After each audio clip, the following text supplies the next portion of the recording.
एक रंग उधळेल भी हिरवाईले अवनी चिंबवली दान ही जादू केली कोणी ढगांचा पडदा धरुनी उजळीत रंग भरू पावसाची गुपित उकळण्या मान्सून संगे फिरू colours of monsoon colours of monsoon मान्सूनचे विविध रंग रहस्य उलगडणारी web series colours of monsoon Bhavtal प्रस्तुत कलर्स ऑफ मान्सून।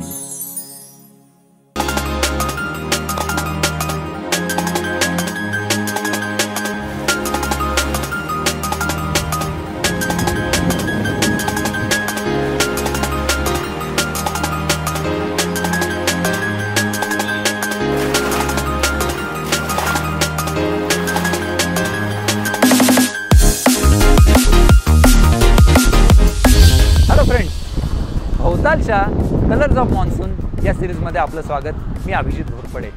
मान्सूनचे रंगढंग शोधणारी आणि त्याची अनेक गुपितं उलगडून दाखवणारी मालिका खास तुमच्यासाठी। मान्सून हा आपल्याला पाऊस देणारा सोबती।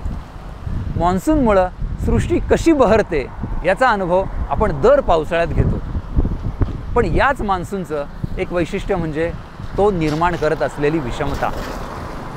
कोणत्या भागामध्ये कशा प्रकारची सृष्टी फुलणार हे त्या भागामध्ये किती पाऊस पडतो याच्यावर ठरतं। पण कोणत्या भागामध्ये किती पाऊस पाडायचा हे मात्र मान्सूनचे वारेच ठरवतात।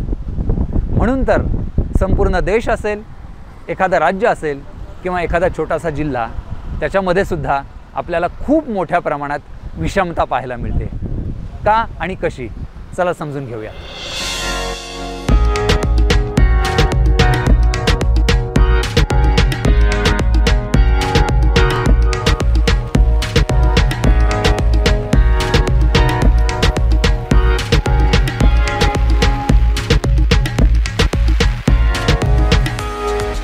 सुरुवातीला संपूर्ण भारताच्या पावसाबद्दल बोलूयात।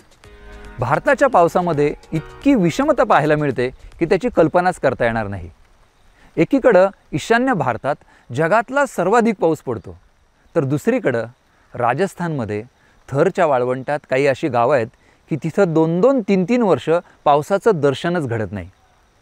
आकडेवारीत सांगायचं झालं तर चेरापुंजी, मोसिनराम इथं वर्षाला सरासरी 11,000 मिलीमीटर इतका पाऊस पडतो। कर्नाटकमध्ये पश्चिम घाटामध्ये अगुंब्यासारख्या ठिकाणी 8,000-9,000 मिलीमीटर इतका पाऊस पडतो। तर जैसलमेरमध्ये राजस्थानच्या वाळवंटात वर्षाला इनमीन 200 ते 250 मिलीमीटर इतकाच पाऊस पडतो। यालासुद्धा विशिष्ट कारण आहे, कारण बंगालच्या उपसागरातून येणारे वारे हे सुरुवातीला ईशान्य भारतात भरपूर पाऊस देतात आणि त्याच्यानंतर सरकत सरकत ते राजस्थानपर्यंत पोहोचतात। जोवर ते राजस्थानमध्ये पोहोचतात तोपर्यंत त्यांच्यातलं बाष्प जवळजवळ संपलेलं असतं। त्यामुळे एकीकडं भरपूर पाऊस आणि दुसरीकडं अतिशय कोरडं वातावरण, अशी ही विषमता।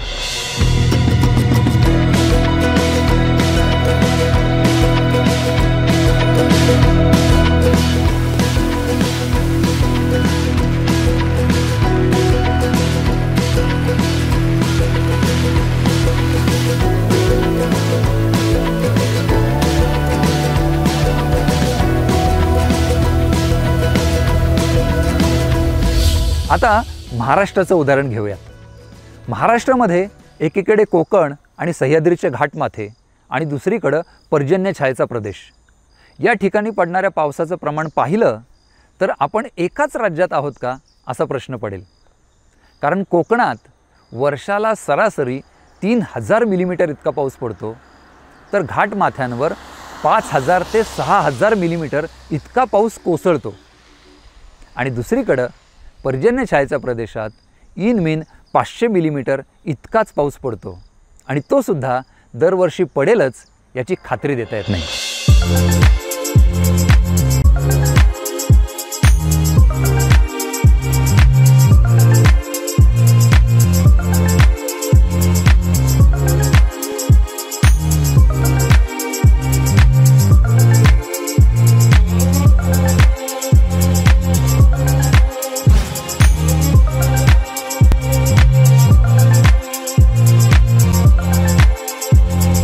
एकाच जिल्ह्यातल्या पावसामध्ये किती विषमता असते याचं उदाहरण घेऊयात.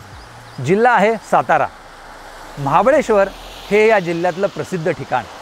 महाबळेश्वर धोधो पावसासाठी प्रसिद्ध आहे. तिथं वर्षाला सरासरी 6000 मिलीमीटर इतका पाऊस पडतो. या जिल्ह्याचं दुसरं टोक म्हणजे माणदेश, अर्थातच माण तालुक्याचा कोरडा प्रदेश. या माण तालुक्यात वर्षाला 450 ते 500 मिलीमीटर इतकाच पाऊस पडतो. यावरून एकाच जिल्ह्यामध्ये पावसात किती विषमता असू शकते हे पाहायला मिळतं.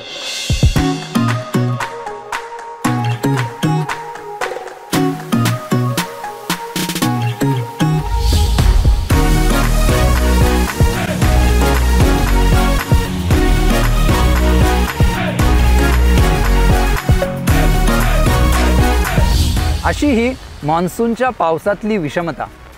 या विषमतेमुळेच आपल्याला निसर्गामध्ये वैविध्य पाहायला मिळतं. कुठं धोधो पावसातला चिंब निसर्ग, तर कुठं कोरडी माळ रानं.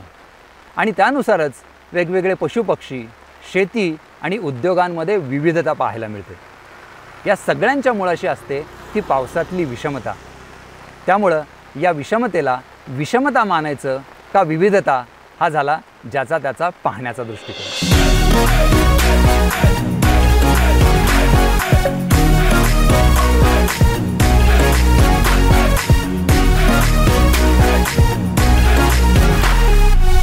जाता जाता एक प्रश्न.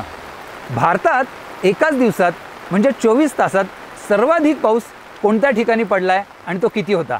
या प्रश्नाचं उत्तर शोधा आणि ते आम्हाला जरूर कळवा. मित्रांनो, या भागात इथंच थांबतोय, पण आपल्याला मान्सूनची अशी अनेक गुपितं उलगडायची आहेत. त्यामुळे पाहत राहा आणि इतरांनाही सांगा. भवताल प्रस्तुत colours of monsoon. Good bye. एक रंग